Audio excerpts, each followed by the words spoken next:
Good morning, Sarah. I wanted to touch base regarding Mrs. Davies in room 410.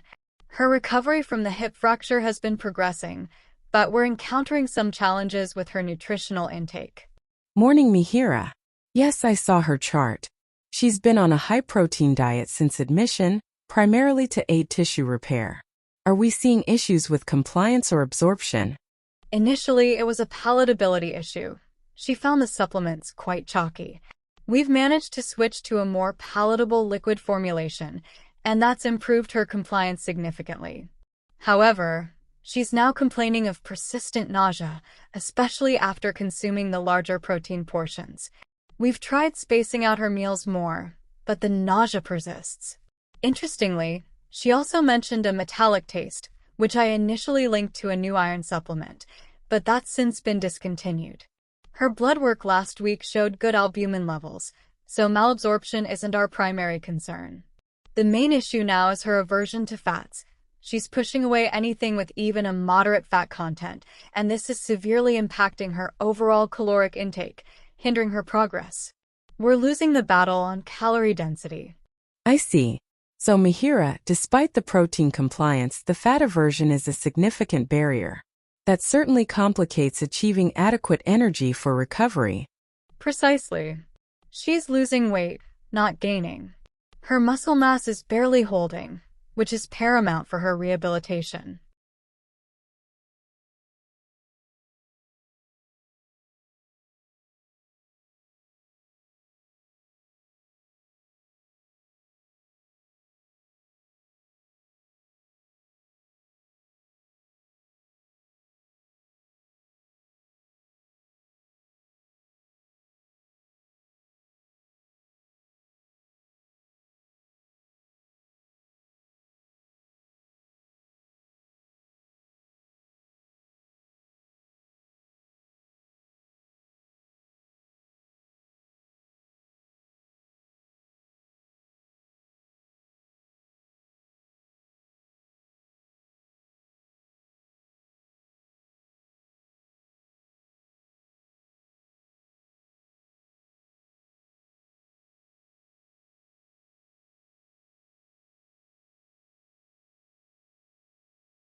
I understand that receiving this diagnosis can feel overwhelming, Mihira, but taking swift action is the most compassionate way to protect your long-term health.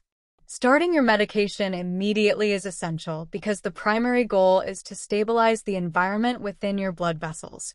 By beginning a regimen of aspirin or blood thinners, we can effectively prevent the formation of dangerous clots that might otherwise lead to more serious complications. Furthermore, medications like statins do more than just lower cholesterol. They serve to stabilize existing plaque, making it much less likely to rupture. As you begin this journey, please be gentle with yourself and remain vigilant about how your body feels. It is important to monitor for any new or worsening symptoms, particularly chest pain, unusual pressure, or shortness of breath during routine activities. If you notice any sudden dizziness or persistent fatigue, these are signs that your body is adjusting and should be reported. Mihira, by staying consistent with your treatment and keeping your follow-up appointments, you are taking active, brave steps toward recovery and long-term wellness.